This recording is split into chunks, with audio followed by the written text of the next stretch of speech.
No sé si les había dicho, pero el objetivo con esta unidad es que en realidad ustedes puedan utilizar los términos técnicos para poder describir un hemograma.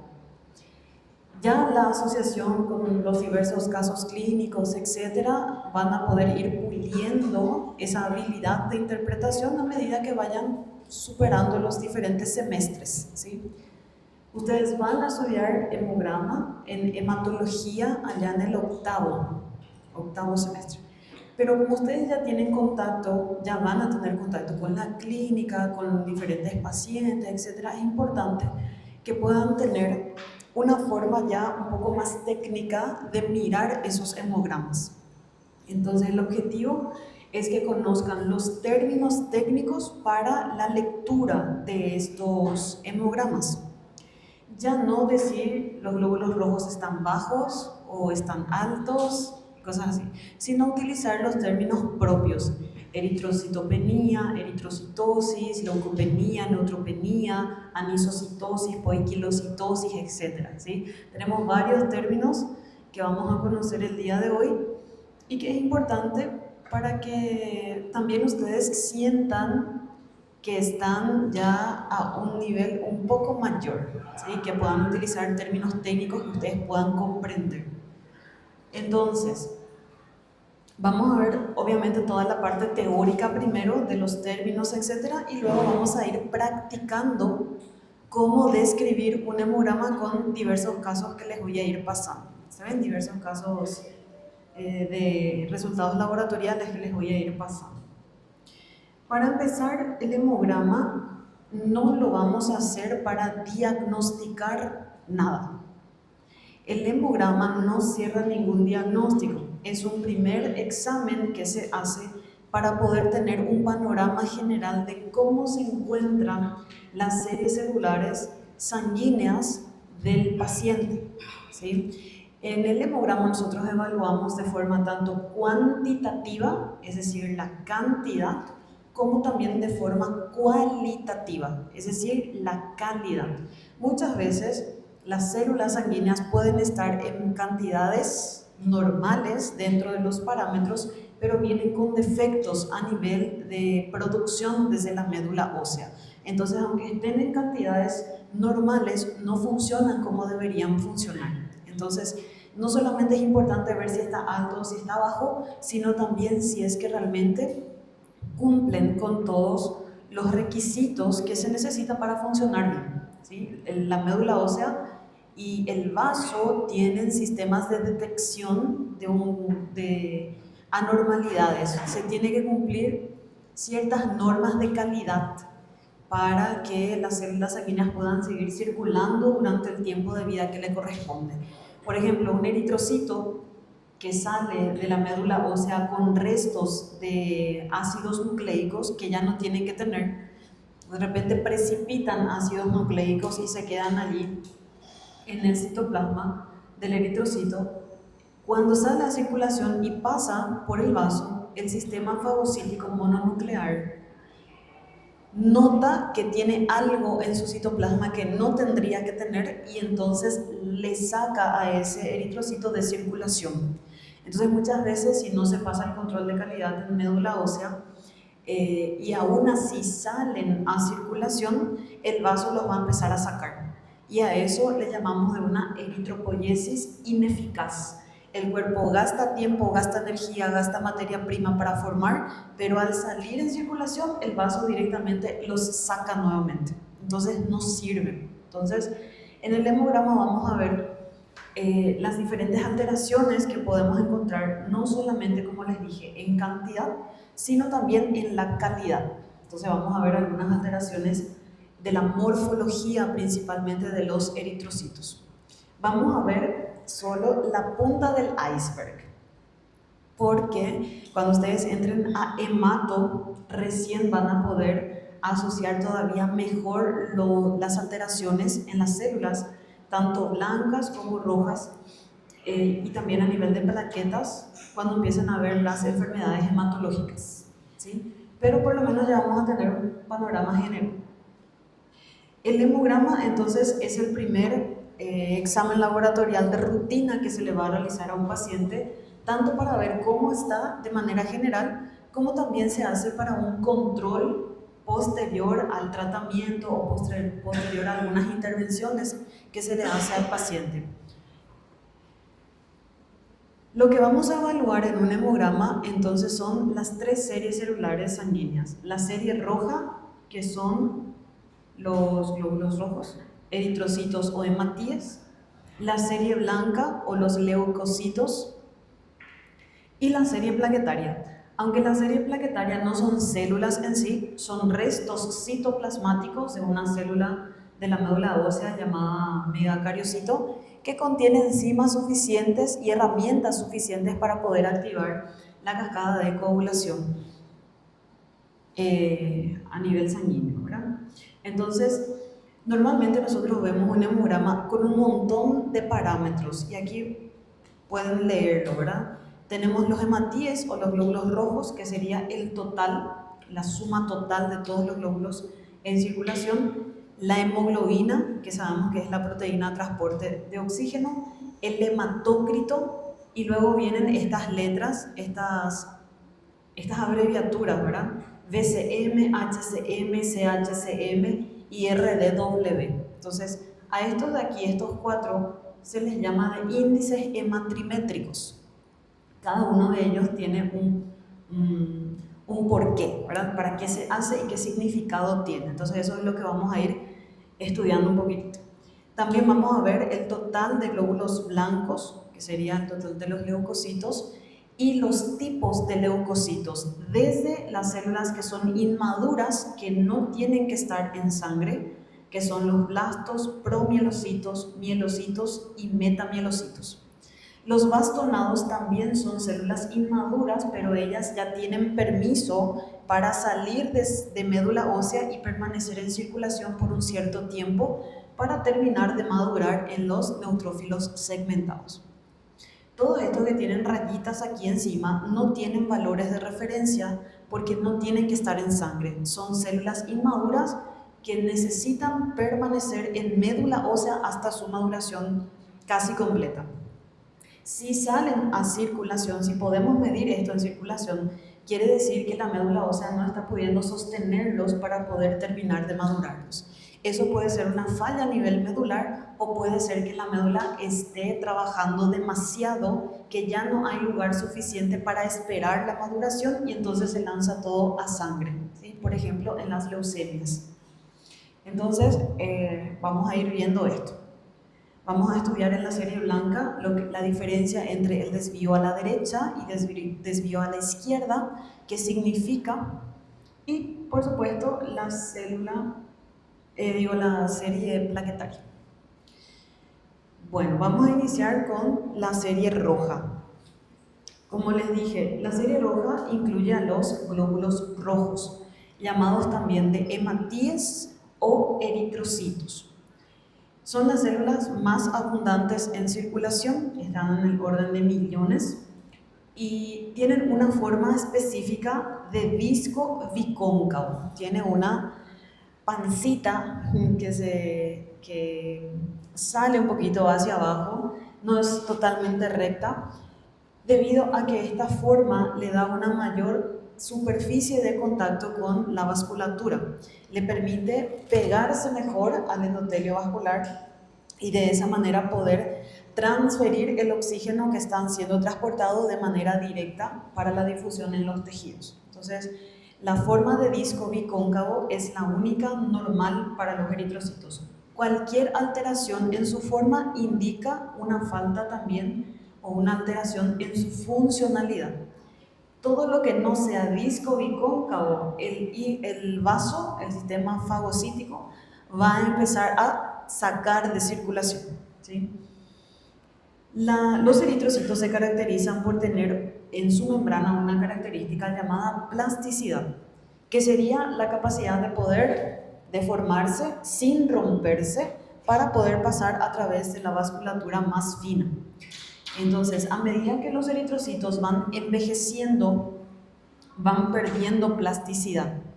Entonces, la pérdida de la plasticidad es uno de los criterios que los fagocitos tienen en cuenta para medir si esos eritrocitos deben continuar todavía en sangre o ya tienen que ser retirados. Los más viejitos van a tener menos capacidad de deformarse y entonces estos van a empezar a ser sacados de circulación cuando lleguen los aproximadamente 120 días de vida. Tiene un solo trabajo el eritrocito y es el transporte de la hemoglobina. Nosotros sabemos que la hemoglobina es una proteína de transporte de oxígeno. Entonces los eritrocitos transportan la hemoglobina y a su vez el oxígeno. Los eritrocitos son llamados también como células anucleadas, porque en su proceso de maduración en la médula ósea tiene una fase de extrusión del núcleo. Eso quiere decir que se extrae el núcleo hacia afuera y entonces se queda solamente lo que es el citoplasma. Entonces los eritrocitos tienen que salir de circulación ya con todas las hemoglobinas suficientes para su tamaño y para su tiempo de vida. Cuando hablamos de la producción de los eritrocitos, hablamos de un proceso llamado eritropoiesis, ¿sí? La eritropoiesis es un sistema bastante complejo, bastante regulado de producción, pero aún así los eritrocitos que salen a la sangre no siempre van a tener el mismo tamaño exacto. Es decir, van a haber eritrocitos de cierto tamaño y otros semejantes a él, pero no exactamente igual. Hay un número, un coeficiente de variación que la médula ósea maneja para mantenerlos o considerarlos todavía como eritrocitos de tamaño normal, ¿sí? Entonces, el volumen globular medio o el tamaño medio de los eritrocitos es de aproximadamente 74 más o menos a 90 femtolitros, que sería la unidad de medida. Si los eritrocitos están por encima de 90 femtolitros, eso quiere decir que los eritrocitos están saliendo de la médula ósea con un tamaño mucho mayor a lo que se espera después del proceso de división celular y maduración. Si los eritrocitos son mucho más pequeños en relación al tamaño globular medio, entonces la médula ósea no está consiguiendo armar adecuadamente esos eritrocitos. Y vamos a ir viendo cuáles son las situaciones en donde la médula ósea pierde ese control de mandar los eritrocitos de un tamaño más o menos regular, ¿sí?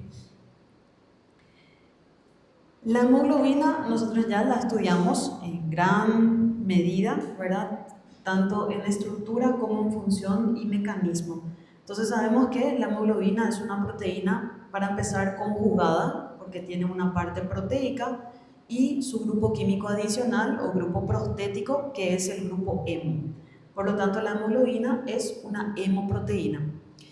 Ella se encuentra en estructura cuaternaria debido a que tiene tiene más de 2 cadenas, tiene 4 cadenas en total, por lo tanto es una molécula tetramérica.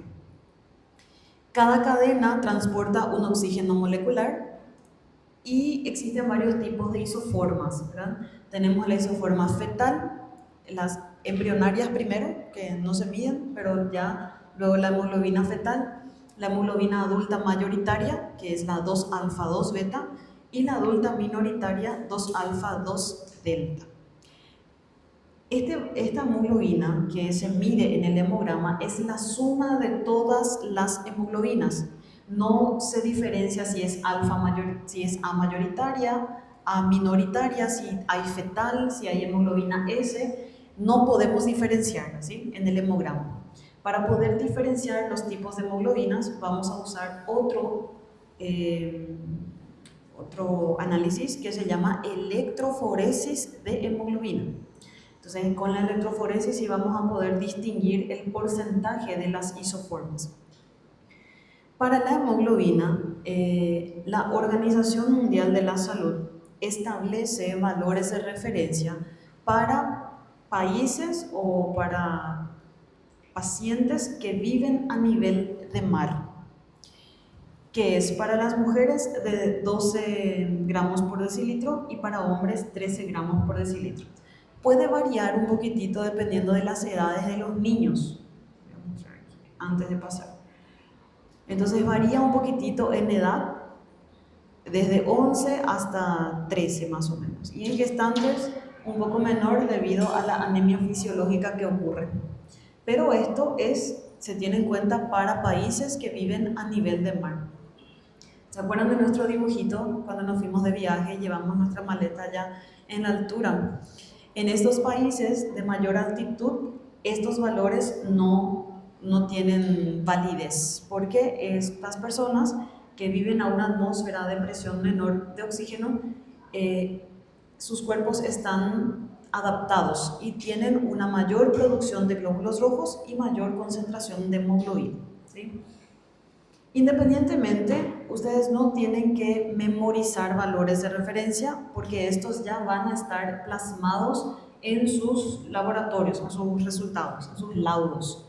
Entonces simplemente mirar y no tratar de memorizar, porque pueden caer en el error de que estos valores, dependiendo del laboratorio y de la unidad de medida, varían.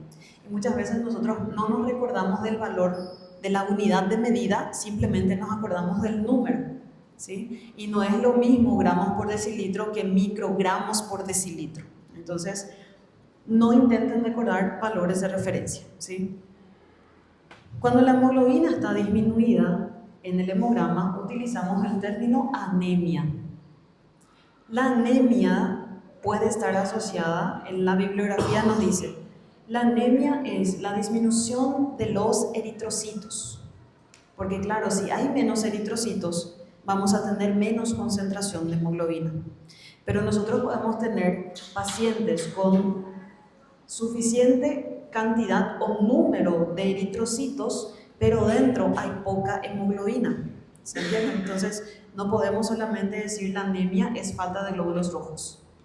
Está asociada a la disminución de glóbulos rojos y a la disminución de la concentración de hemoglobina.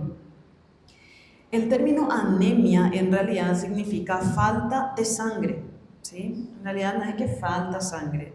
Pueden faltar glóbulos rojos por pérdida o por falta de producción, o puede faltar simplemente, entre aspas, la hemoglobina, ¿sí?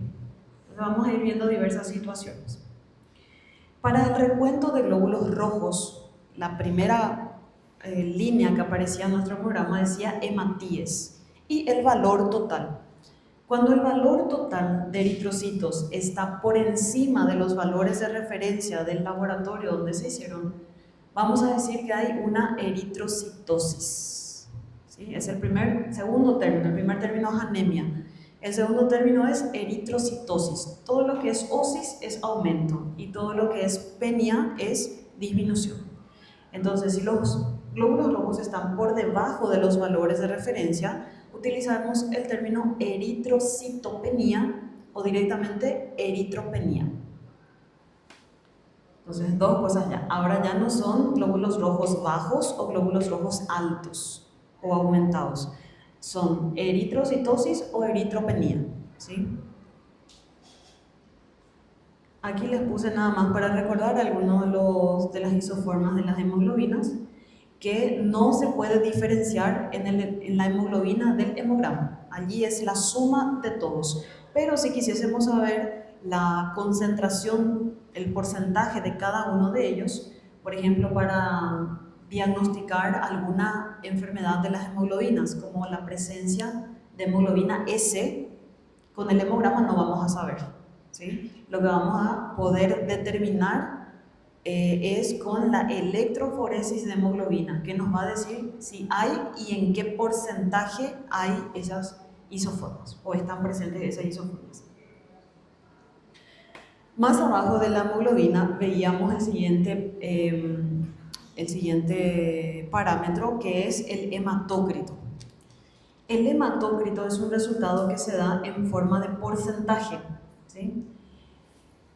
Ya que indica justamente la cantidad de glóbulos rojos que hay en circulación, siempre teniendo en cuenta la cantidad de plasma. Nosotros sabemos que la sangre tiene su parte líquida, ¿sí? Y su parte celular. La parte celular incluye a los glóbulos rojos, blancos, plaquetas, y en la parte líquida se encuentra el agua y todas las proteínas disueltas y los iones disueltos allí. Entonces, el hematócrito es la concentración de glóbulos rojos con relación al plasma. Como son las células más abundantes en circulación, si estas empiezan a aumentar todavía más, van a tocar una propiedad física de la sangre que es la viscosidad. ¿Qué es la viscosidad? ¿Qué era la viscosidad? ¿Se acuerdan cuando estudiamos el agua? Viscosidad es la resistencia a la fluidez. ¿Qué tan fácilmente fluye un líquido o qué dificultad tiene en fluir? ¿Sí? ¿Se acuerdan del agua y la miel que hicimos la comparación? Si volcamos un vaso con agua, el agua fluye tranquilamente, ¿sí? Porque tiene una baja viscosidad. Pero si intentamos derramar la miel que está dentro de un vaso, vamos a tener que esperar un ratito, ¿verdad? Para que fluya y empiece a caerse completamente porque tiene una mayor viscosidad, tiene una mayor resistencia a la fluidez. Entonces, si el hematócrito de nuestro resultado se encuentra por encima de los valores de referencia, estamos hablando de que hay más células rojas de lo que debería haber en ese plasma. Entonces la sangre se vuelve más viscosa o más pesada. Eso hace que le cueste fluir. Y si le cuesta fluir, el corazón va a empezar a trabajar más para poder aumentar la presión, para poder hacer llegar esos glóbulos rojos y el oxígeno a los diferentes tejidos, principalmente a nivel del sistema nervioso. Entonces, cuando el hematócrito está aumentado, tenemos una mayor viscosidad. Si esa mayor viscosidad se mantiene, obviamente los tejidos que necesitan de rápida llegada de oxígeno y formación de ATP van a sufrir, ¿sí? Porque el oxígeno va a llegar un poco más tarde, entonces va a tardar un poco más también en producir su ATP y eso va a generar diferentes dificultades en diferentes tejidos. Además, el exceso de células en plasma puede hacer que éstas empiecen a chocar entre ellas, activando factores de coagulación, activando plaquetas en circulación, haciendo que se puedan formar trombos a nivel intravascular. Entonces, en estados de hematócrito aumentado, tenemos que buscar volver a la fluidez normal. El hematócrito aumentado puede tener dos orígenes. O es un hematócrito por una eritrocitosis real, o sea, la médula ósea está descontrolada y está empezando a mandar muchos eritrocitos a circulación, ¿sí? O en realidad lo que pasó es que la sangre perdió líquido y entonces los eritrocitos que estaban en concentraciones normales pasaron a estar en mayor cantidad de manera relativa porque hay menos líquido fluyendo, en casos, por ejemplo, de deshidratación, ¿sí? Entonces, lo más común cuando vemos un hematócrito aumentado es que el paciente está deshidratado. Lo que es un poco más raro es que la médula ósea empiece a producir eritrocitos en grandes cantidades, porque esto ya tiene que ver con hemoglobinopatías o enfermedades de las hemoglobinas, que vamos a describir un poquito más adelante. Cuando el hematócrito está disminuido, es decir, por debajo de los valores de referencia, entonces todo lo contrario, tenemos menos glóbulos rojos circulando en todo ese mar de plasma que es la sangre. Igualmente, aunque la viscosidad está disminuida, la sangre fluye bien, pero fluye sin células o con una menor cantidad de células. Entonces, no hay oxígeno que está siendo llevado y los tejidos también van a empezar a sufrir esa falta de oxigenación o un retraso en la oxigenación porque no hay glóbulos rojos que estén transportando, ¿sí? En ese caso, el hematócrito disminuido puede ser también por varias razones. Una de las más comunes es una pérdida de volemia, una pérdida de sangre. Cuando se pierde sangre, se pierden todas las células, se pierden glóbulos rojos, blancos, las plaquetas y también la parte líquida. Y cuando se hace la medición del total, la cantidad total de glóbulos rojos es menor. También puede ser por causa de una hemólisis aguda en sangre. Los eritrocitos por algún motivo se están empezando a romper. Y cuando nosotros medimos, obviamente los eritrocitos no vamos a tener en cuenta aquellos que están lisados, sino que aquellos que están enteritos todavía. Entonces eso hace que disminuya la concentración de glóbulos rojos. O porque la médula ósea ya dijo off, ya no estoy pudiendo trabajar por algún motivo y ahí tenemos que ir viendo, ¿verdad? Para recuperar el hematócrito disminuido tenemos que hacer una administración directa de glóbulos rojos, es decir, se tiene que hacer una transfusión de parte celular para poder mantener nuevamente esa viscosidad, dependiendo de la situación, ¿verdad? Entonces, ¿qué es el hematócrito? Es la concentración de glóbulos rojos según la cantidad de plasma. Luego vemos a los índices hematrimétricos.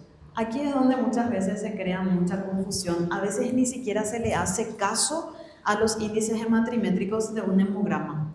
Lo único que van a ver es el total de rojos, total de blancos, total de plaquetas y el resto puede pasar batido, ¿no? Sin embargo, la comprensión de los índices hematrimétricos nos va a acortar muchísimo diferentes llegadas a diagnósticos, porque justamente estos índices nos van a indicar el comportamiento y la funcionalidad de los glóbulos rojos. Ahora vamos a ir explicando, y también de la médula ósea, también vamos a ir explicando ahora cada uno de ellos. Desde que se conoce la hematología, existen 3 índices hematrimétricos, que es el BCM, el HCM y el CHCM, que antes, cuando nosotros teníamos que hacer el hemograma manual, es decir, teníamos que contar los glóbulos rojos uno a uno en el microscopio y los glóbulos blancos uno a uno y plaquetas también, nosotros hacíamos estos índices a través de cálculos matemáticos. Por ejemplo, el BCM, volumen corpuscular medio, se halla teniendo el resultado del hematócrito y el hematócrito se divide por la cantidad de eritrocitos totales. Eso hoy en día ya no se hace, no se tendría que hacer, porque como es un cálculo matemático, no tiene en cuenta las diferentes variables que pueden tener los diferentes pacientes. Pero antes lo hacíamos, ¿sí? Yo soy de la época del hemograma manual todavía, entonces, gracias a Dios, vino la automatización en hematología y hoy en día tenemos contadores hematológicos, donde pasamos la sangre, apretamos un botón y ¡pip! En menos de un minuto ya nos salen todos los valores, ¿verdad? Antes tardábamos así, lo más ágil que podía ser un analizador era de 40 minutos por cada hemograma. Ahora es medio minuto por cada hemograma. Con la automatización vino un cuarto índice hematrimétrico, que es el RDW, por sus siglas en inglés, que significa ancho de distribución de glóbulos rojos.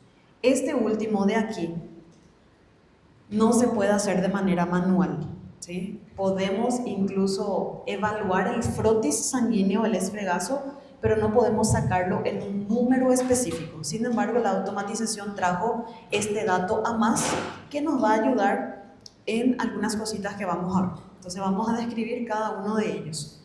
Estos índices hematrimétricos nos van a ayudar a determinar el origen de los diferentes tipos de anemias cuando los sabemos interpretar, ¿sí? Entonces ahí vamos a ir describiendo cada uno de ellos. Entonces hasta aquí tenemos el término anemia para la disminución de la concentración de hemoglobina. ¿Cómo se le llama al aumento de los eritrocitos? Eritrocitosis. Y a la disminución, eritropenia. Muy bien. ¿Qué significa que el hematócrito esté aumentado?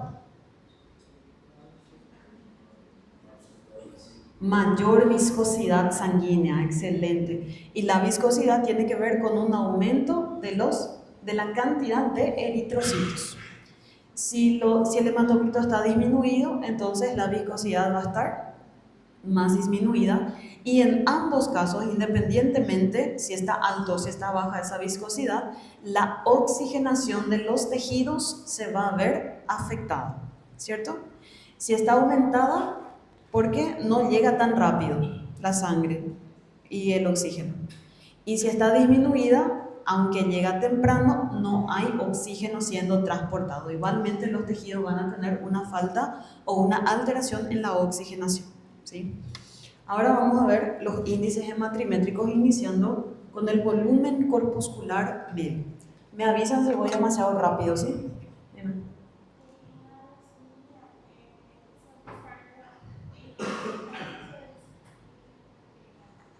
Depende, no tiene nada que ver. Hay 500 tipos de leucemias, entonces hay diferentes situaciones donde se puede presentar con una eritrocitosis o a veces con una eritrocitopenia o incluso con glóbulos rojos normales. Ahí ya más para frente en hematología, ¿sí? Van a estudiar los diferentes tipos de neoplasias sanguíneas. Entonces, el primer índice matrimétrico es el volumen corpuscular medio. Este término es el que se utiliza ahora. Antes se utilizaba volumen globular medio, aunque existen todavía algunos laboratorios que utilizan el término globular, ¿sí? Solo que ya está un poquito desfasado, pero es lo mismo. El volumen corpuscular medio, como nos dice aquí, indica el promedio del tamaño de los eritrocitos. Vamos a suponer que toditos acá los que estamos somos eritrocitos. Vamos a medir el tamaño de la altura de todos los que estamos aquí y vamos a dividir por el total. Vamos a suponer que estamos 50 personas. Entonces, sumamos todas nuestras alturas y el resultado de eso dividimos por 50. O sea que vamos a sacar una media.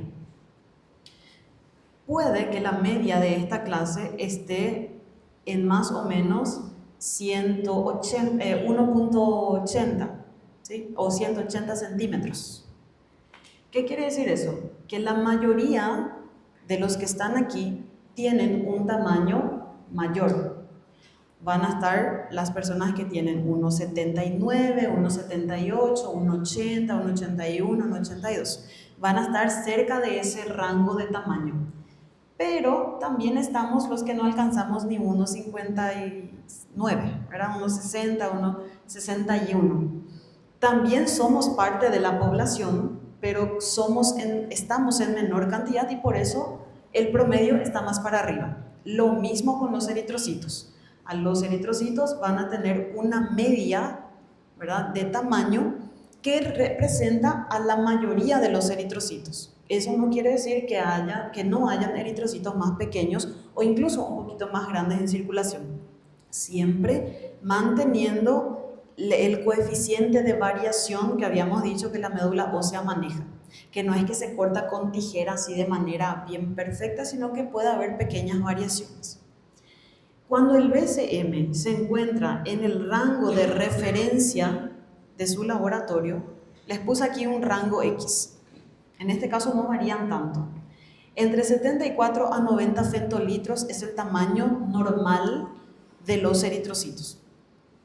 Entonces, si los eritrocitos están saliendo con un tamaño normal, vamos a decir que hay una normocitosis, ¿sí? Los eritrocitos, la mayoría de los eritrocitos son de tamaño normal, se encuentran dentro de los valores de referencia.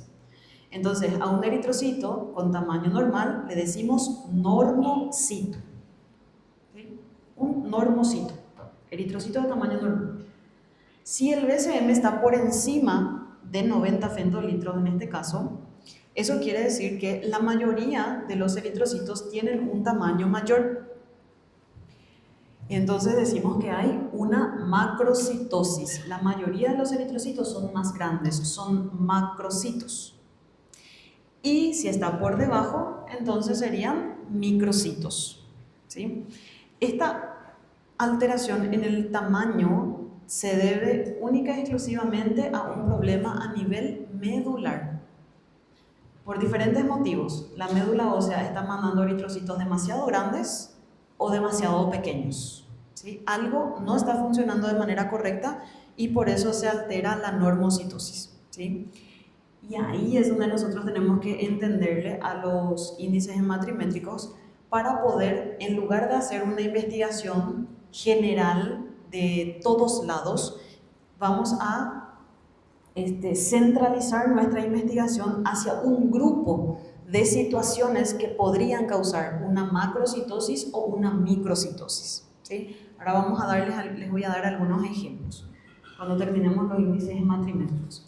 Entonces, primero, volumen corpuscular medio es el tamaño promedio de la mayoría de los eritrocitos, pudiendo ser normocitos, macrocitos o microcitos. Esto solo le puse a modo de información curiosa, de curiosidad. Cuando nosotros hacemos el extendido sanguíneo, el frotis, antes, ¿verdad? Hoy en día ya no se usa esto, pero antes lo que hacíamos era, para saber si había una microcitosis, macrocitosis o confirmar eso, mirábamos nuestro eritrocito y comparábamos con el núcleo de un leucocito pequeño. Los leucocitos pequeños son bastante fáciles de reconocer porque no son activados y tienen prácticamente solo núcleo y solo un poquito de citoplasma. Los leucocitos vírgenes, entonces, son más chiquititos. Utilizamos eso y vemos si mi eritrocito es más pequeño que el núcleo de ese leucocito, entonces es un microcito. Si son de tamaños más o menos iguales, entonces normocitos.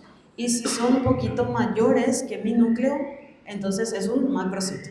Eso se usaba antes, pero hoy en día ya con la automatización ya no hacemos eso, pero antes sí lo hacíamos. Entonces, fíjense un poquito en este fluxograma que les traje. Siempre que mi paciente tenga una disminución de la concentración de hemoglobina, es decir, siempre que tengamos anemia, vamos a mirar el BCM. Vamos a mirar primero la hemoglobina, ok, está disminuido, anemia. Ahora, vamos a mirar el BCM, porque podemos tener una disminución de hemoglobina con eritrocitos de tamaño normal, con eritrocitos grandes y con eritrocitos pequeños también, ¿sí? Y cada una de estas presentaciones están asociadas a diferentes situaciones clínicas. Entonces, si de repente yo tengo una anemia macrocítica, yo no voy a ir a investigar una hemólisis o no voy a investigar una deficiencia de hierro, porque esto está asociado a eritrocitos de tamaño normal o de tamaño pequeño, ¿sí? Entonces nos acorta la información, la investigación. Si el BCM, cuando hay anemia y está normal, decimos que hay una anemia normocítica. Hay menos hemoglobina, pero el tamaño de los eritrocitos se mantiene, porque el problema no está en la producción del tamaño a nivel de médula ósea, sino que puede haber otro problema más externo o más inicial. Por ejemplo, cuando un paciente presenta anemia normocítica, uno de los motivos más frecuentes es la hemólisis. Los eritrocitos que están en circulación empiezan a romperse, ya sea por una infección viral, una infección parasitaria, en la malaria, por ejemplo, o en una deficiencia de vitamina E que produce una anemia hemolítica, en la anemia falciforme, en fin. Los eritrocitos son de tamaño normal, los que están circulando, pero por una activación en sangre, en circulación, estos empiezan a romperse. Y al romperse, cuando nosotros medimos la hemoglobina que está dentro de los eritrocitos, no los que están ya fuera, ¿verdad? Entonces se produce una anemia, disminución de la hemoglobina, pero con los eritrocitos que están circulando de tamaño normal. Porque de nuevo, el problema no es en la producción en médula ósea, sino que es un problema periférico, ya a nivel de circulación. Puede ser un inicio de infiltración medular. Cuando células cancerígenas o tumorales salen de su lugar de inicio y empiezan a migrar a los diferentes tejidos, pueden ir a parar a nivel de médula ósea. En un inicio de infiltración medular, los eritrocitos todavía, la mayoría van a empezar a salir de tamaños normales, pero ya la producción de la hemoglobina va a empezar a disminuir por la alta tasa metabólica que tienen estas células cancerígenas, que utilizan mucha B9, mucha B12 para poder dividirse. Entonces también utilizan hierro en su proceso metabólico y eso hace que en un inicio empiecen a producir menos hemoglobina, pero que el tamaño de los eritrocitos todavía no se toque demasiado, ¿sí? Puede ser un problema a nivel renal, por ejemplo, cuando el paciente tiene una insuficiencia renal, la producción de la hormona eritropoyetina disminuye. La eritropoyetina viaja por sangre, va hasta la médula ósea y activa a la eritropoiesis, a la producción de los eritrocitos. Entonces, cuando hay menos estimulación en médula ósea, obviamente va a haber menos glóbulos rojos saliendo, pero los que salen no tienen alteración de su tamaño porque la producción está bien. El problema es la estimulación de la médula ósea. ¿Se entienden?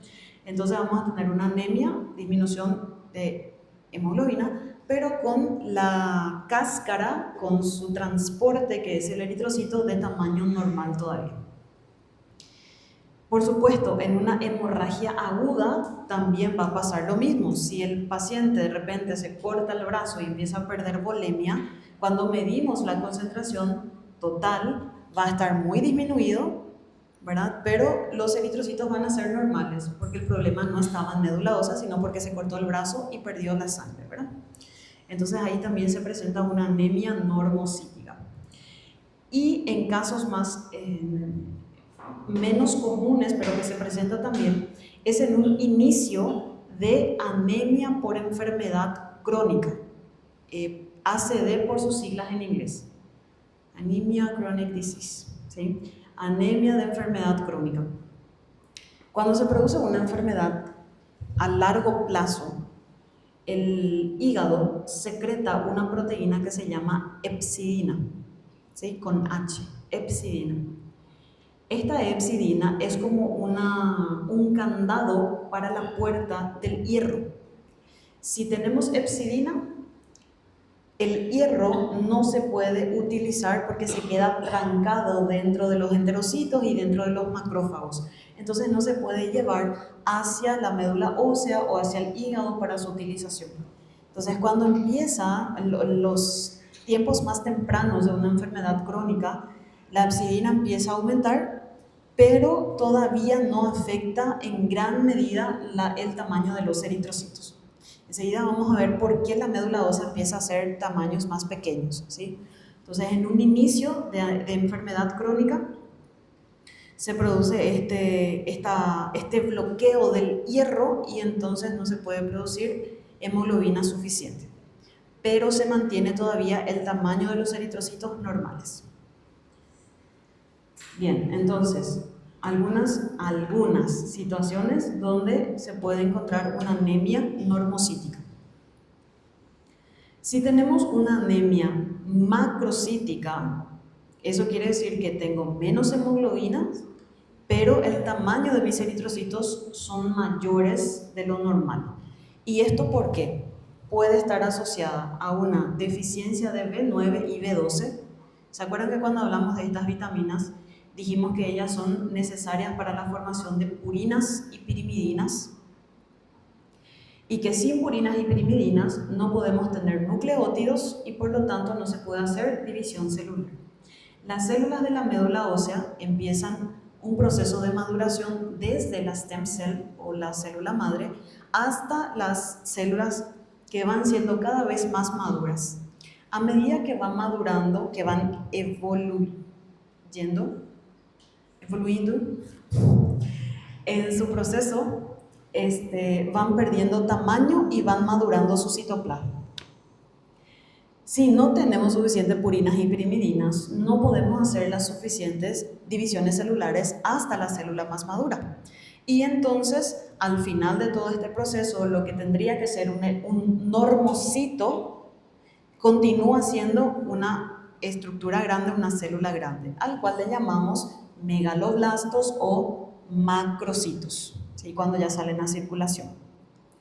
Entonces, en una deficiencia de B12 y B9, los eritrocitos van a salir grandotes porque no pudieron hacer la división celular, las divisiones celulares necesarias para todo su proceso de maduración. Sí. Megaloblástica. Anemia macrocítica o megaloblástica. Así es. Si la anemia macrocítica o megaloblástica es por deficiencia de factor intrínseco, ¿cómo se le llama? ¿Cuál era el nombre? Se le llama anemia perniciosa, ¿sí? Es un tipo de anemia megaloblástica, los eritrocitos son grandotes, pero el inicio fue porque el cuerpo no podía producir el factor intrínseco que le permite la absorción a la vitamina B12, ¿sí? También en hepatopatías, cuando hay enfermedades hepáticas, a nivel hepático también se produce un poquito de eritropoyetina. No se estimula demasiado bien la eritropoyesis y además hay una acumulación de tóxicos dentro del organismo, ya que el hígado no puede ir eliminando, ir procesando los diferentes desechos de nuestro cuerpo. Esto genera un cambio de osmolaridad en los eritrocitos, haciendo que absorban más agua y entonces se hinchan un poquito. Cuando estos eritrocitos son medidos en los contadores hematológicos, son medidos como falsamente más grandes, no porque salieron así de la médula ósea, sino porque en circulación, por el cambio de osmolaridad, se hincharon un poquitito, ¿sí? Y también en casos de reticulocitosis, y esto es bastante interesante. En el proceso de maduración de los eritrocitos, nosotros pasamos desde el proeritroblasto, que sería la célula inmadura, más inmadura pero ya reconocible en médula ósea, se llama proeritroblasto. Luego tenemos los eritroblastos policromáticos, ortocromáticos, etc. Van madurando. El último nivel es el eritrocito, que sería nuestra célula madura. Una fase antes del eritrocito le tenemos a una célula inmadura que se llama reticulocito, ¿sí? Entonces, en el proceso de maduración de los glóbulos rojos, el último es el eritrocito y el anterior a él se llama reticulocito. El reticulocito, aunque es inmaduro todavía, sale hacia circulación para terminar de madurar en eritrocito maduro en aproximadamente 24 a 48 horas. El reticulocito es mucho más grande que un eritrocito maduro y todavía tiene restos de material genético, porque antes del reticulocito él había perdido su núcleo, pero todavía quedan restos de material genético que tienen que ser eliminados. En un aumento de la concentración de reticulocitos en sangre, cuando nosotros medimos eso con los equipos laboratoriales, los equipos no distinguen si son reticulocitos o si son eritrocitos, porque los miden por tamaño, ¿sí?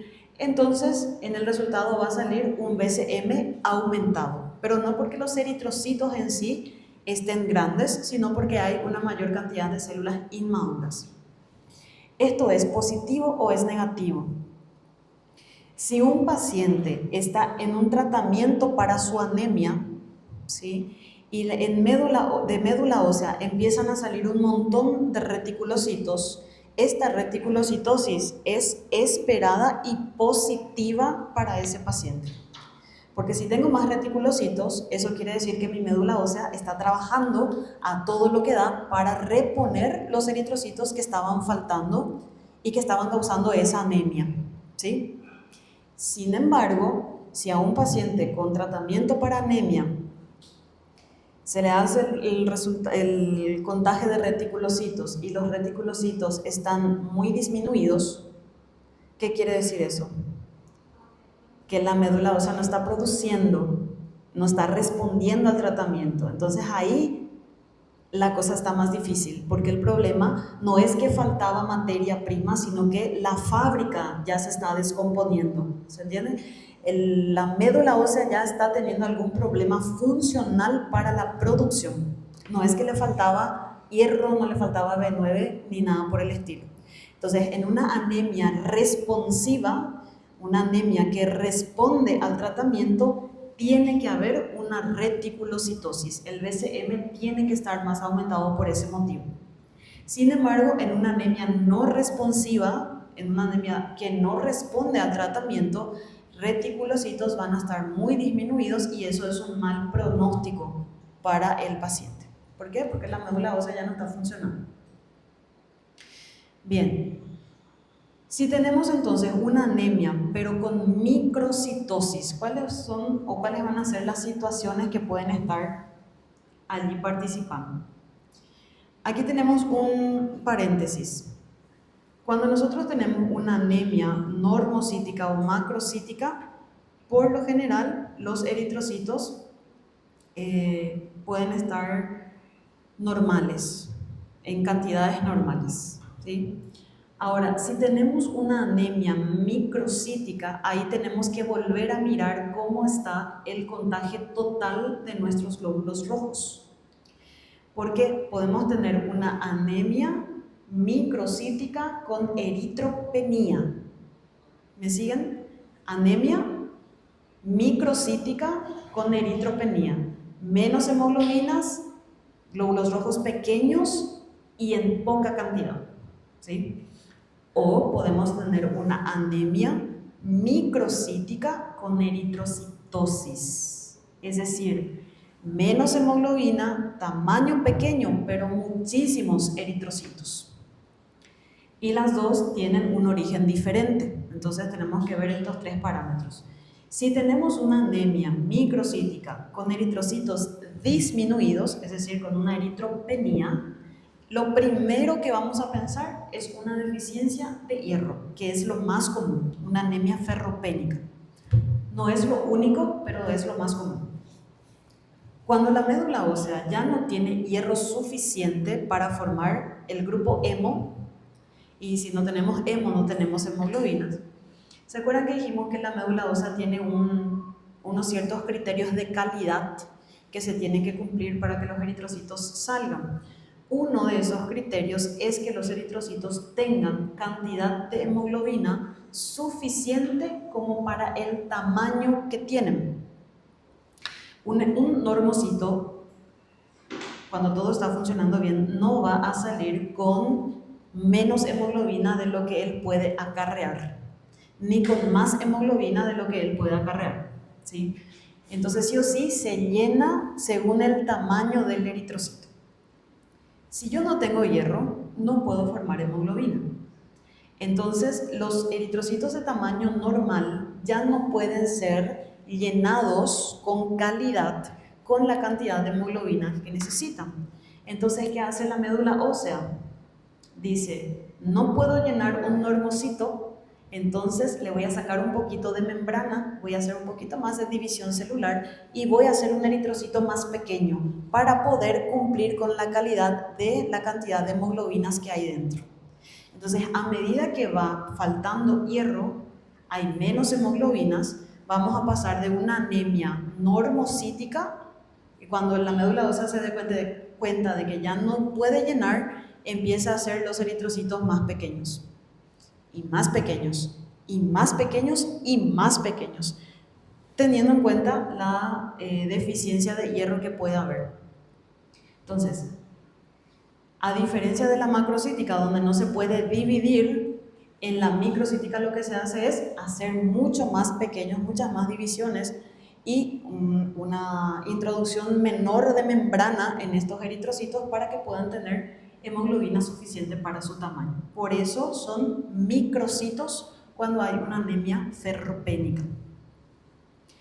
Cuando la enfermedad crónica está todavía más crónica, o sea, la deficiencia, o sea, la enfermedad ya ha recorrido un tiempo mucho más largo, la hepcidina, ¿se acuerdan? El bloqueo del hierro va a bloquear por mucho tiempo el hierro y entonces la médula ósea va a decir, ok, no tengo hierro, no puedo hacer hemoglobinas, entonces voy a reducir el tamaño de mis eritrocitos, ¿sí? Entonces, en un estado más temprano de anemia por enfermedad crónica, se puede tener todavía una anemia normocítica, pero cuanto más tiempo pase de esa enfermedad, vamos a pasar a una anemia microcítica. La anemia sideroblástica. Este es un tipo de anemia no responsiva. En la anemia sideroblástica ocurre un bloqueo en la utilización del hierro. No es que no hay hierro, sino que hay una deficiencia enzimática en una de las enzimas para la producción del grupo hemo. ¿Se acuerdan del grupo hemo, verdad? El grupo hemo se forma en nuestro organismo a partir de diferentes ingredientes también que van a ver el semestre que viene. Y una de las enzimas, cuando está bloqueada, hace que el hierro que tendría que utilizarse para el grupo hemo no se use. Y este hierro, estos átomos de hierro se van a ir acumulando en las células más inmaduras, en la médula ósea, alrededor del núcleo, formando como una corona de hierro alrededor del núcleo, que cuando se colorea es bastante característica. Sideroblástica justamente hace referencia a blastos, que son las células más inmaduras, con un anillo de hierro. Sidero viene de hierro. Entonces las células más inmaduras acumulan hierro por no poder utilizarlo en la formación de la hemoglobina. A este paciente, aunque le demos hierro, aunque le demos B9, B12 o lo que sea para recuperar, no va a poder hacer, no va a responder, porque el problema está a nivel enzimático. Entonces, la anemia sideroblástica es tratada simplemente con transfusiones sanguíneas, ¿sí? Porque el paciente no responde a ningún tipo de tratamiento, justamente porque el bloqueo es a nivel enzimático. Y claro, si no tenemos hierro para utilizar, en este caso hay hierro, pero no es funcional. ¿Se acuerdan de la diferencia? Deficiencia nutricional y deficiencia funcional. Aquí tenemos una deficiencia funcional del hierro. Hay hierro, pero no se puede utilizar. Entonces, si no tenemos cómo usar el hierro, no tenemos hemoglobina, no tenemos cómo llenar los eritrocitos, la médula ósea empieza a producir eritrocitos más pequeños. Y en la intoxicación por plomo también. El chumbo o el plomo es un veneno que bloquea también una de las enzimas de la formación del hemo. Entonces, sin hemo no hay hemoglobina, no podemos llenar nuestros eritrocitos, entonces se hacen más pequeños, ¿sí? Sin embargo, si tenemos una anemia microcítica, pero con eritrocitosis, allí no vamos a pensar en deficiencia de hierro ni en los demás. Vamos a pensar directamente en enfermedades de las hemoglobinas, como las talasemias. Seguramente que en genética estudiaron talasemias, ¿o no? ¿No? Las talasemias son un grupo de enfermedades donde se produce la delesión total o parcial de los alelos para lo que contienen los genes de la cadena alfa de globinas y beta de globinas. En las talasemias alfa no tenemos información genética para formar cadenas alfa de hemoglobinas. En las talasemias beta no tenemos información genética para formar las cadenas beta de globinas. Y en ambos casos, entonces, la formación de la hemoglobina 2 alfa, 2 beta está afectada. Hay menos hemoglobinas funcionales. Existen talasemias que son incompatibles con la vida, ¿sí? Entonces, tenemos las talasemias menores y talasemias mayores. Las mayores son las más, obviamente, fatales.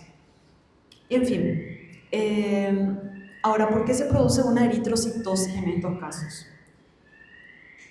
El organismo no puede formar cadenas alfa o no puede formar cadenas beta, pero le está faltando oxígeno. Entonces, la menor producción, la menor recepción de oxígeno estimula la eritropoyetina para que estimule médula ósea para que forme más eritrocitos. Entonces, la propia falta de oxígeno hace que el cuerpo quiera producir más para tratar de captar más oxígeno. El problema es que los eritrocitos que se están formando son todos defectuosos. ¿Por qué? Porque no tienen hemoglobina normal para llenarse. Entonces, es un ciclo, ¿eh? Se forman muchas hemoglobinas, no sirven y se estimula más la médula ósea y eso genera una eritrocitosis, ¿sí? Entonces, fíjense, solamente con esto ya tenemos cómo descartar ciertas situaciones solo con un hemograma. Si mi paciente tiene anemia microcítica, yo a mi paciente no voy a estar dudando si tiene una deficiencia de B12 o B9, ¿sí? O si tiene una macrocítica, yo no voy a decir que a mi paciente le falta hierro. Entonces, ahí está muchas veces el error de muchos. Lo único que ven es, hay anemia y directo le ataca hierro, hierro, hierro, hierro, hierro, hierro. Sin embargo, hay diferentes tipos de anemias. Claro que la anemia ferropénica es la más frecuente, ¿sí? Es lo que más vamos a encontrar, pero no es la única y por eso tenemos que evaluar los índices hematrimétricos, ¿sí?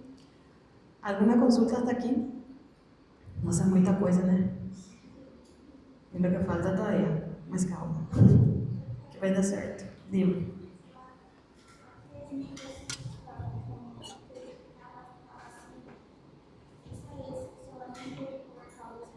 Genética. Genética. Sí. Hay una deleción de los alelos, o un alelo o los dos alelos de los genes. Entonces, algunos no pueden producir ninguna cantidad de hemoglobina y eso obviamente ya es incompatible con la vida a nivel fetal. Y otros tienen un poquito de hemoglobina bien formada y entonces se puede ir. Depende del tipo. Depende del tipo. Ahí van a ir estudiando eso más en hematología, ¿sí? Porque hay varios tipos, son cuatro tipos de talasemias. ¿Bien?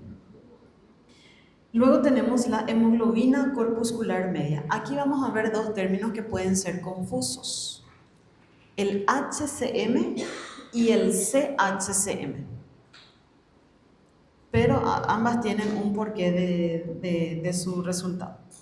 La hemoglobina corpuscular media es el promedio de hemoglobinas que tienen todos los eritrocitos, así como el volumen corpuscular.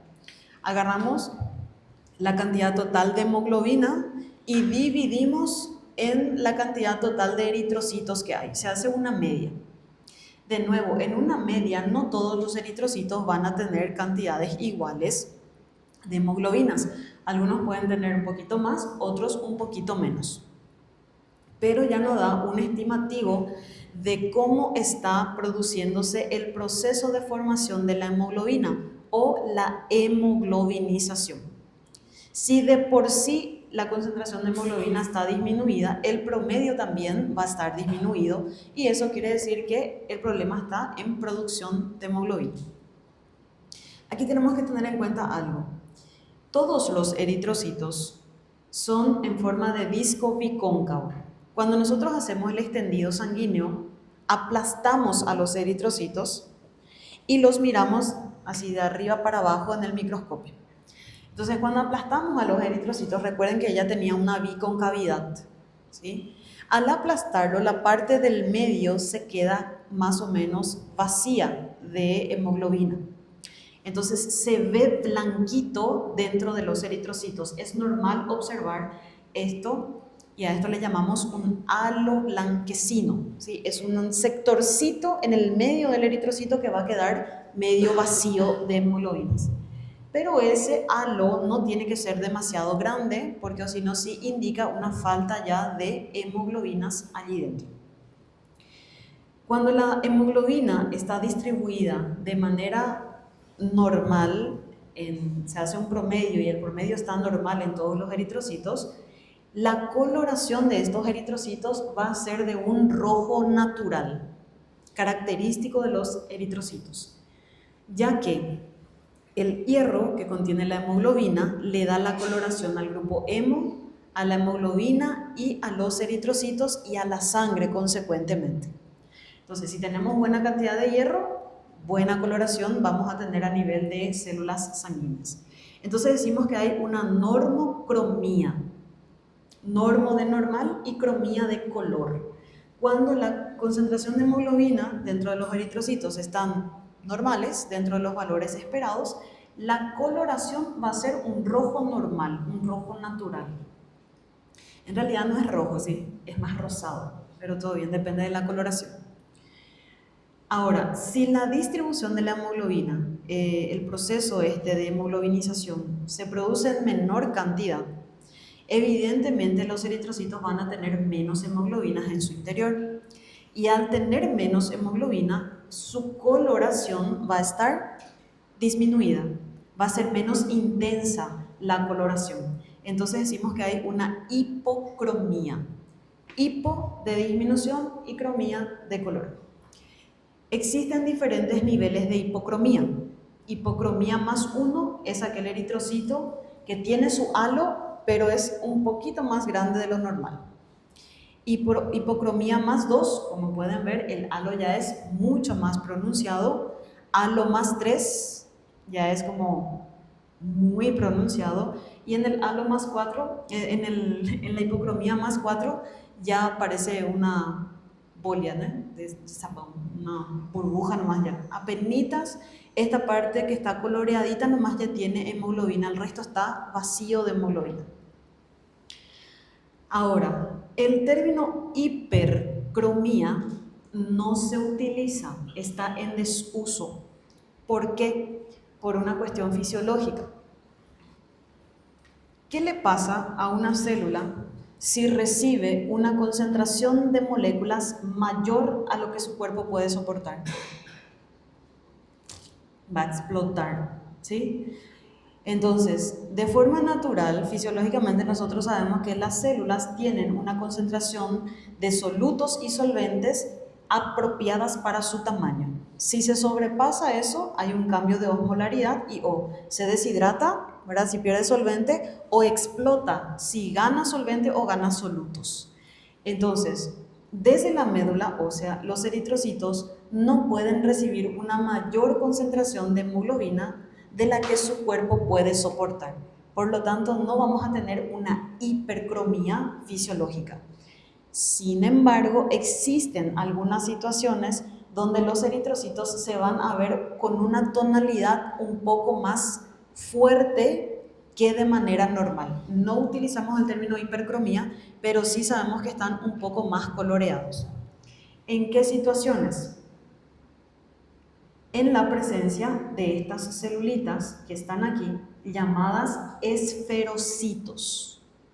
Y ahí ya enseguida vamos a entrar a hablar sobre la alteración de la morfología o de las formas de los eritrocitos. Un eritrocito normal tendría más o menos este aspecto, aunque este es chiquitito, este es un microcito, ¿sí? Un poquito más grande, aquí todos son anormales, pero este es el que más parecería ser normal. Tiene su halo blanquecino aquí en la parte del medio y alrededor tenemos coloración. Si se fijan en este de al lado, este no tiene halo, ¿cierto? No tiene la parte central blanquecina, es todo de un color. Estos son llamados de esferocitos, son eritrocitos bien redondos y que no tienen ese espacio en la zona de biconcavidad, están llenos de hemoglobinas. Pueden formarse por dos motivos. Uno que es el menos frecuente, que es una enfermedad hereditaria llamada esferocitosis hereditaria, en donde hay una alteración en la formación de una de las proteínas de estructura o de estabilidad que tiene la membrana de los eritrocitos. Entonces, de forma muy fácil y al pasar por el vaso, el sistema fagocítico mononuclear, ¿se acuerdan que tiene un control de calidad? Todo lo que no sea disco bicóncavo empieza a sacarlo de circulación, ¿sí? Cuando empieza un proceso de fagocitosis intensa a nivel de vaso, algunos eritrocitos pueden ser atingidos de manera parcial. Por ejemplo, cuando hay una anemia hemolítica, los eritrocitos están explotando y los restos de eritrocitos tienen que ser sacados de circulación. Los macrófagos tienen un montón de cosas que sacar de circulación. Entonces empiezan a fagocitar y de repente le agarran a un eritrocito normal, a un normocito que todavía no explotó, y le muerden, le sacan una parte de su membrana, pero sin causar lisis completa. Entonces el eritrocito que fue mordido se transforma en un deglutocito, ahora les voy a mostrar su forma después, y esta célula mordida se reorganiza y se cierra sobre ella misma. Sin perder contenido de hemoglobina, ella hace más pequeño su membrana y entonces la cantidad de hemoglobinas que tendría que haber sido para un eritrocito de tamaño un poco más grande, más normal, se permanece dentro de aquel que se reorganizó. Y eso hace o da la expectativa, la pauta de que tiene más hemoglobinas. No salió así de médula ósea, sino que se reorganizó en circulación para evitar su lisis. Entonces, normalmente los esferocitos van a aparecer cuando hay una anemia hemolítica, cuando hay un proceso de fagocitosis intensa en circulación. En el resultado laboratorial vamos a ver presencia de esferocitos, porque algunos de ellos fueron atingidos por los fagocitos, no le fagocitó de manera completa y entonces consiguieron reordenarse y formaron los esferocitos. Entonces, ¿cuándo el HCM va a estar aumentado? En el resultado del hemograma, el HCM va a estar aumentado cuando tenemos presencia de esferocitos, ¿sí? O cuando hay una hemoconcentración, cuando el paciente está muy deshidratado.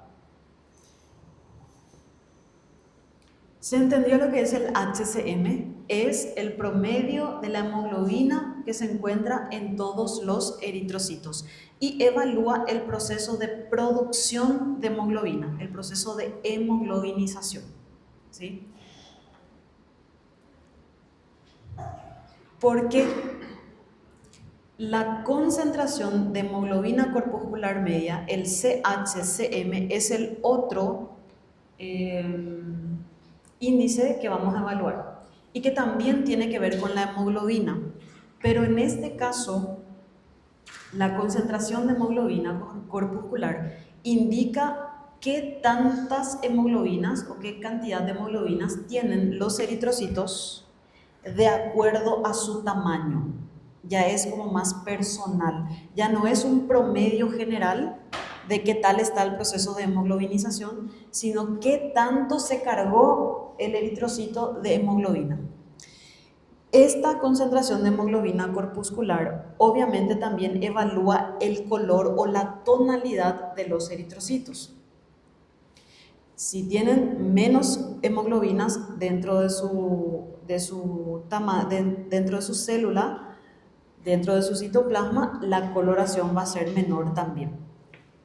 Entonces, esto de aquí, la concentración de hemoglobina corpuscular media, lo que indica en realidad es la capacidad de distribución de hemoglobina a nivel de médula ósea. El HCM es la capacidad de hemoglobinización, la capacidad de formar hemoglobinas. Y el CHCM es la capacidad de distribución equitativa dentro de los eritrocitos, ¿sí? Nosotros podemos tener una muy buena cantidad de hemoglobina, nosotros podemos tener una baja concentración de hemoglobinas, pero dentro de los eritrocitos están distribuidos de manera a que corresponde a su tamaño, o sea, son distribuidos de acuerdo a su tamaño. Yo puedo tener una microcitosis, tener menos hemoglobinas, pero cada microcito tiene la cantidad de hemoglobinas que su cuerpo tiene que tener. Entonces, el CHCM indica la distribución de esa hemoglobina dentro de los eritrocitos. ¿Se entendió la diferencia entre HCM y CHCM? Porque siempre hay una confusión. En ambos casos se evalúa la coloración de los eritrocitos, pero el HCM es un parámetro más general, es el promedio de la hemoglobina y evalúa el proceso de formación de la hemoglobina. El CHCM lo que evalúa es la capacidad de distribución porque corresponde a la cantidad de hemoglobinas de acuerdo al tamaño de cada eritrocito, ¿sí? En ambos casos, si está disminuido, vamos a tener una hipocromía, ¿sí? El término hipercromía no se utiliza para ninguno de los dos.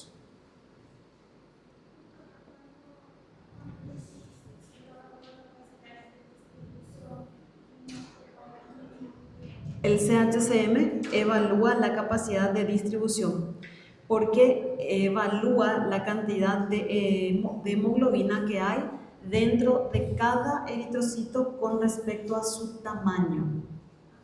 ¿Sí? ¿Se acuerdan que en médula ósea cada uno tenía que salir con hemoglobina suficiente para su tamaño?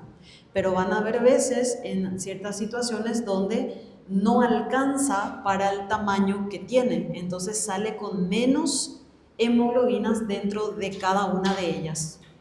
¿Sí? Vamos a ir viendo casos después y vamos a ir haciendo los comparativos para eso.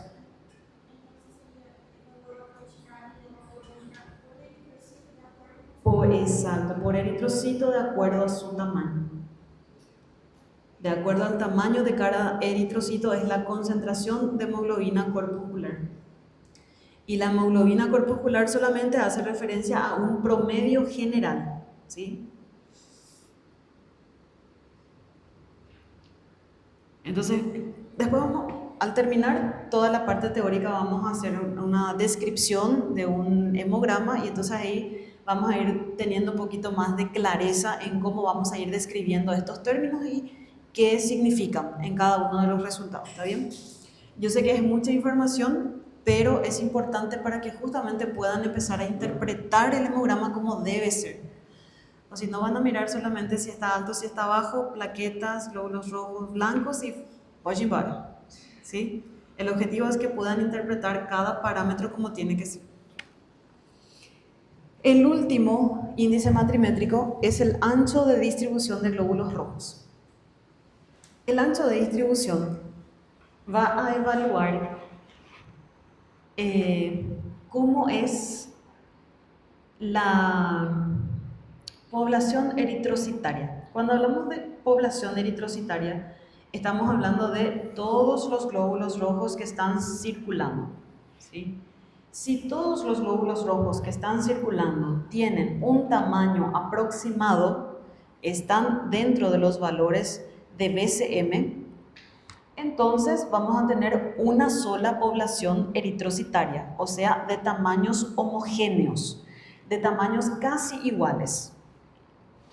Entonces, el RDW, el ancho de distribución, se expresa en el laudo de dos formas. En forma de CB, que sería el ancho de distribución de glóbulos rojos, coeficiente de variación y el desvío estándar, que es el SD. El coeficiente de variación se informa con un porcentaje, que es más o menos entre 12 a 15 o 15.5 dependiendo del laboratorio. ¿Qué es lo que nos dice esto?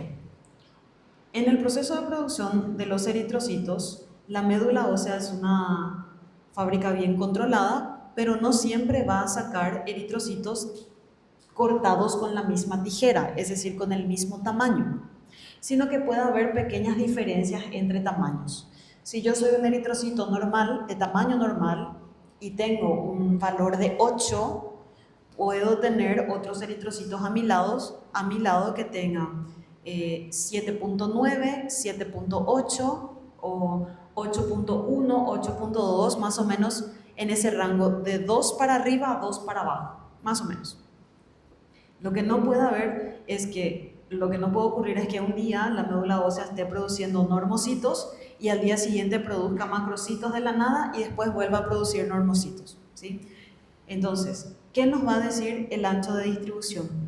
¿Cómo son los aspectos en tamaño de la población eritrocitaria? Si todos tienen un tamaño igual, entonces esto no se va a alterar, porque se permite un coeficiente de variación en el tamaño de los eritrocitos. Entonces decimos que hay un tamaño homogéneo, casi todos los eritrocitos tienen el mismo tamaño, o hay una sola población eritrocitaria. Esto puede ser bueno o puede ser malo, dependiendo del contexto del hemograma. Ya les voy a dar un ejemplo. Si el RDW está por encima del valor de referencia, entonces la máquina, el contador hematológico ha detectado dos tamaños diferentes de eritrocitos, tamaños muy diferentes de eritrocitos. Normales, normocitos y o microcitos o macrocitos, que es lo que no puede acontecer, no es que un día se va a producir normocito, al día siguiente macrocito y así. Entonces, este aumento del RDW nos dice que hay un tamaño heterogéneo en la población. Hay eritrocitos normales y más grandes o normales y más pequeños. Y ahí nosotros tenemos que ver por qué hay ese cambio. El hemograma solamente nos dice que hay una alteración, pero ustedes van a ir a investigar del por qué la médula ósea está empezando a enviar tamaños diferentes de eritrocitos, ¿sí? Entonces decimos tamaño heterogéneo o una doble población eritrocitaria. ¿Por qué el RDW normal dentro de los valores de referencia puede ser positivo o puede ser negativo? Vamos a suponer que tenemos dos pacientes, ¿sí? Un paciente con anemia microcítica y RDW aumentado. A ver, anemia microcítica, la mayoría son de tamaño más pequeño, pero como RDW está aumentado, quiere decir que hay dos poblaciones. Una de las poblaciones es pequeña, eso ya nos dice nuestro BCM, ¿verdad? Y la otra población sigue siendo normal. Es decir, este paciente está empezando a pasar de la fase de normocitos a microcitos. Pero si yo tengo un paciente con anemia microcítica y RDW normal, ¿qué nos dicen?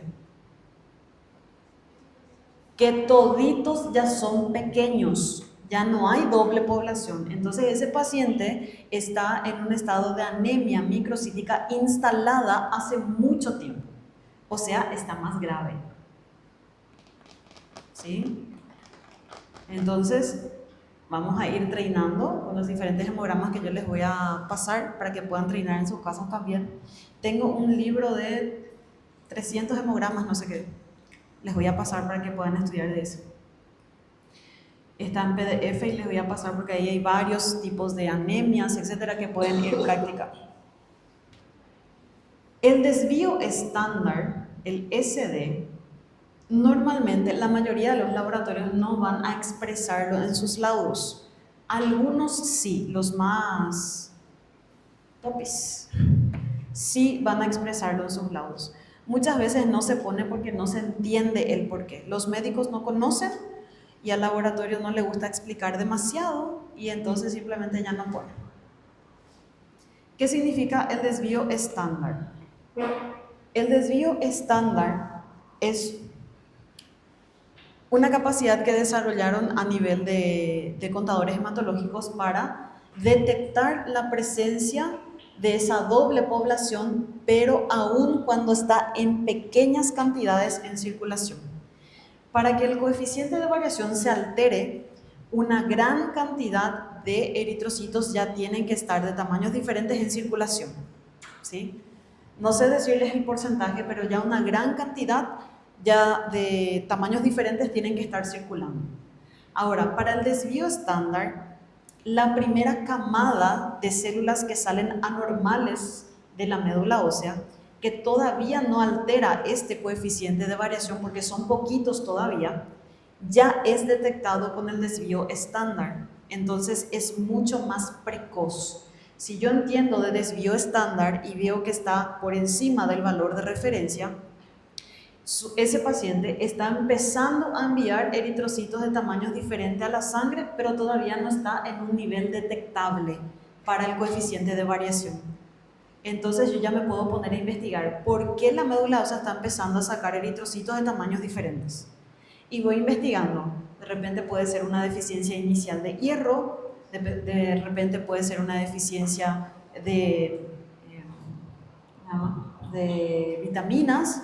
Entonces, antes de que empeore el paciente o llegue a la fase más difícil del tratamiento, yo ya puedo hacer una investigación previa, siempre y cuando entienda de desvío estándar, porque si no entiendo, pasó bachito, ¿eh? Y recién el paciente va a llegar a ser diagnosticado cuando la anemia esté ya instalada, y eso le va a llevar mucho más tiempo para recuperar nuevamente, ¿sí?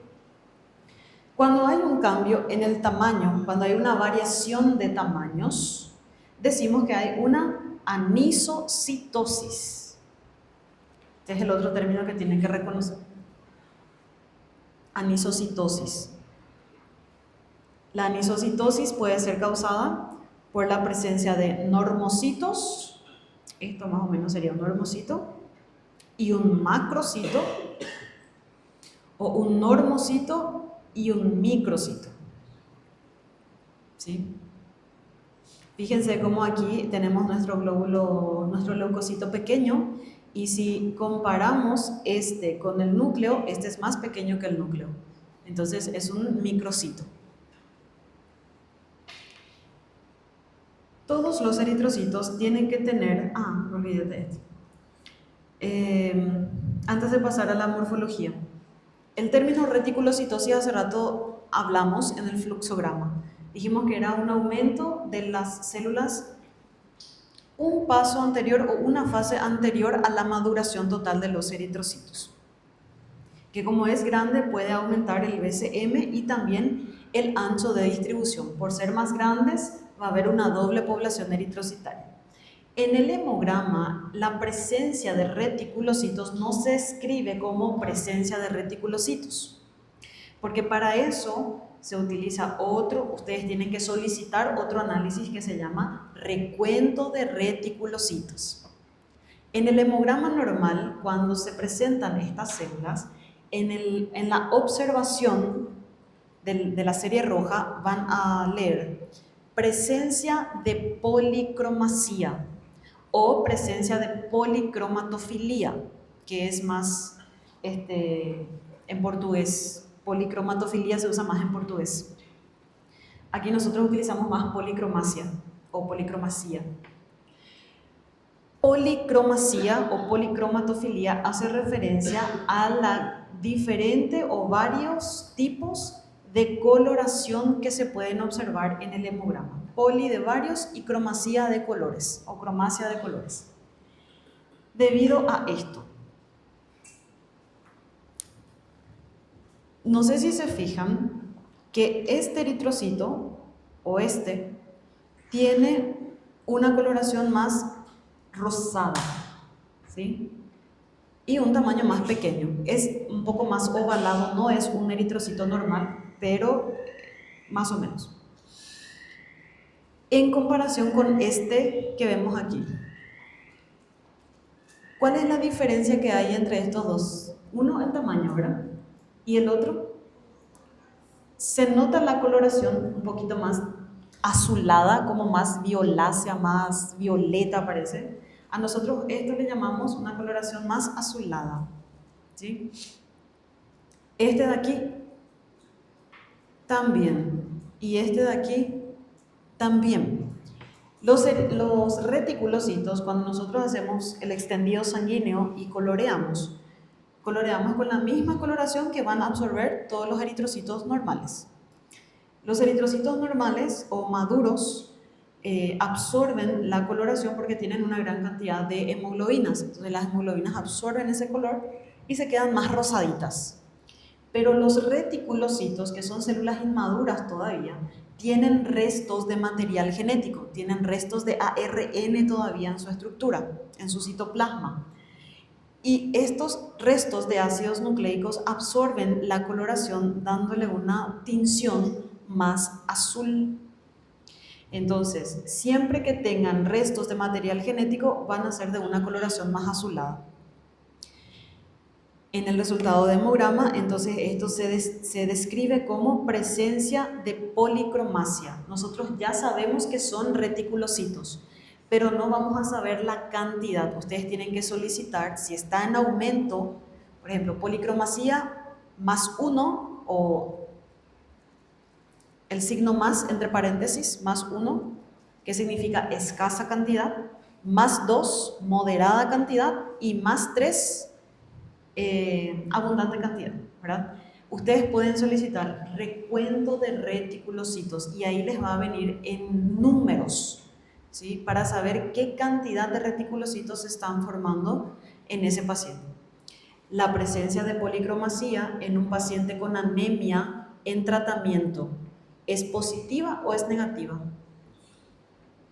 Cuando un paciente está con tratamiento de anemia y su resultado de hemograma viene con policromacia +1.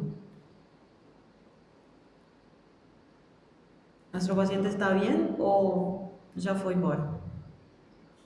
Está bien, porque si yo estoy tratando una anemia, la médula ósea tiene que empezar a producir más eritrocitos, ¿sí? Para llegar a ser eritrocitos tiene que mandar los reticulocitos a la sangre primero para que terminen de madurar.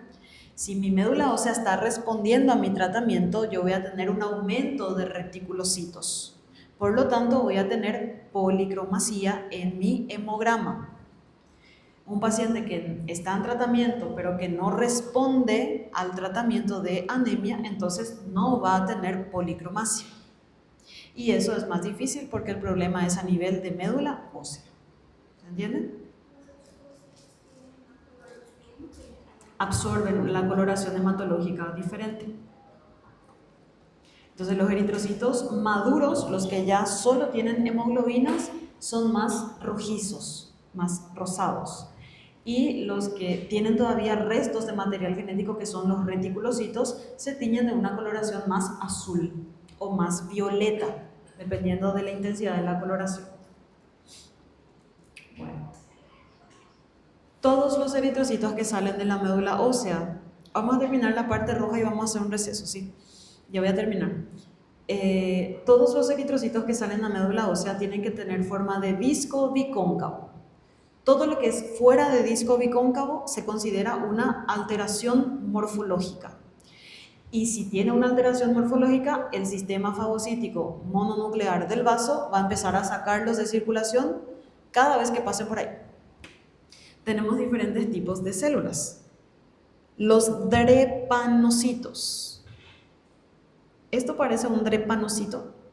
¿Se acuerdan que yo les dibujé como una luna bonitinha? Nada a ver. Nada a ver. De hecho que hay pocas situaciones en donde vamos a encontrar un eritrocito así en forma de luna bonitinho. Normalmente lo vemos así, todos feitos, pero por sus características morfológicas nosotros sabemos que es un drepanocito, porque no tiene el halo blanquecino aquí en el medio.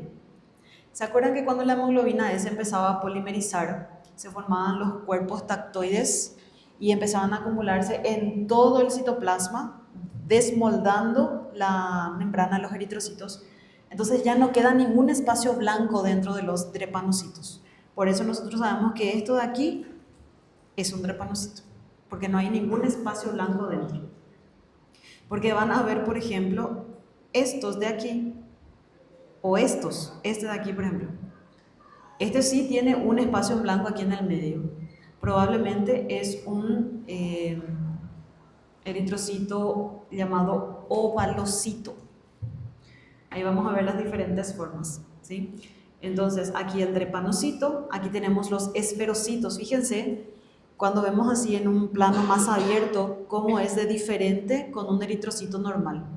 El eritrocito normal es más grande, tamaño normal, y tiene el halo interior. El esferocito es bien chiquitito, bien redondito y lleno de hemoglobina, ¿sí? Entonces, estos transportan oxígeno, sí transportan, pero cuando pasan por el vaso, van a ser sugados por los fagocitos, porque no cumplen con el criterio de morfología, entonces van a ser sacados de circulación. Tenemos a los dianocitos, codocitos o mi preferido, Hemácias in alvo, porque parece un chiro alvo, ¿eh? tiene hemoglobina en el interior, no tiene hemoglobina en un sector alrededor y luego sí tiene otra vez hemoglobina. Hay una mala distribución. En diferentes enfermedades se pueden presentar estas alteraciones a nivel de médula ósea. Son llamados de dianocitos o hemácias in alfa. La hematología en portugués es mucho más costosa de estudiar, porque los nombres te hacen recordar de algo cuando estudiamos las alteraciones. En español es bien difícil, ¿sí? Porque por ejemplo aquí, estos pedacitos que vemos aquí son restos o fragmentos de eritrocitos, que nosotros le llamamos de esquistocitos en español. Pero en portugués es esquizócitos, porque son exquisitos. Tienen diferentes formas, entonces es mucho más fácil de recordar, ¿no? Esquizócitos. Ahora, esquistocitos o fragmentos de eritrocitos en español. Bueno, y aquí tenemos un resumen rápido de las diferentes alteraciones morfológicas de los eritrocitos. Los acantocitos, en realidad este dibujo no es muy bueno, porque los acantocitos son conocidos como eritrocitos en forma de gotas de pintura. Cuando una pintura se hace caer, se derrama, o cuando una gota de sangre dejamos caer, se espalda así, ¿verdad? Entonces los eritrocitos tienen esta forma, así toda irregular, tiene bordes irregulares, espículas irregulares se les llama. Acá hicieron, no, parece un sol acá, no es así, tendría que ser así. Los equinocitos son esos eritrocitos que parecen la tapa de las botellas de cerveza o de gaseosa de antes. ¿Conocen? La tapa de la cerveza. Tienen esas espículas todas regulares, del mismo tamaño. A este también se les llaman hematíes crenados. ¿Sí? Los esquistocitos, la célula mordida, degmacito o deglutocitos también se les llama. Ven aquí, es como si fuese que se les mordió, literalmente. Tienen un espacio vacío donde ellos, si no se lisan o no son secuestrados completamente por los fagocitos, se van a reordenar y van a formar un esferocito.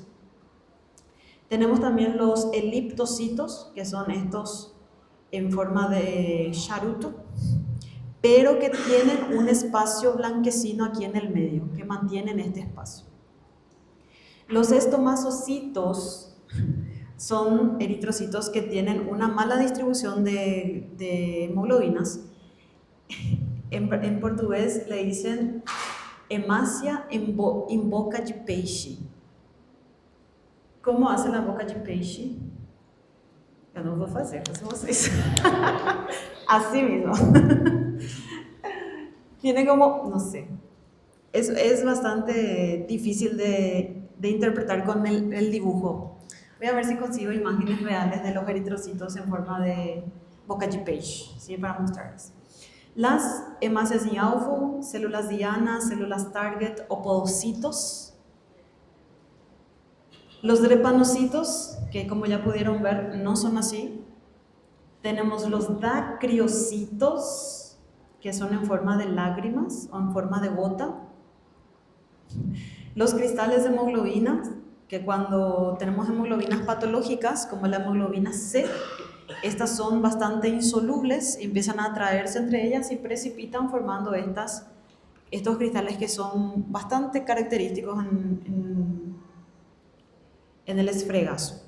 La aglutinación, que ocurre cuando hay un exceso de glóbulos rojos y activación plaquetaria, y el fenómeno Rolo, que normalmente esto no se describe en el hemograma porque nosotros tenemos que tratar de, ¿cómo se dice?, de reparar un poquito esto y darles la información en cantidad y calidad sin que esto interfiera en el resultado. Entonces, estos dos para ustedes medicina no les sirve demasiado.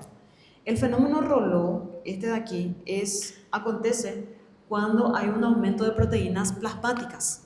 Cuando las proteínas que tienen carga positiva empiezan a aumentar en circulación, los eritrocitos pierden su carga. Los eritrocitos tienen en su membrana proteínas que tienen una carga negativa sobrante. Entonces todos los eritrocitos tienen una carga negativa a su alrededor, para que cuando un eritrocito llegue cerca del otro, se repela y no se empiecen a aglutinar o a juntar así de esta manera. Entonces, cuando aumentan las cargas positivas de las proteínas plasmáticas, por ejemplo, en una infección, aumento de proteína C, aumento de inmunoglobulinas, las cargas positivas de las proteínas empiezan a neutralizar a los eritrocitos y estos empiezan a sedimentar y empiezan a enzimarse así.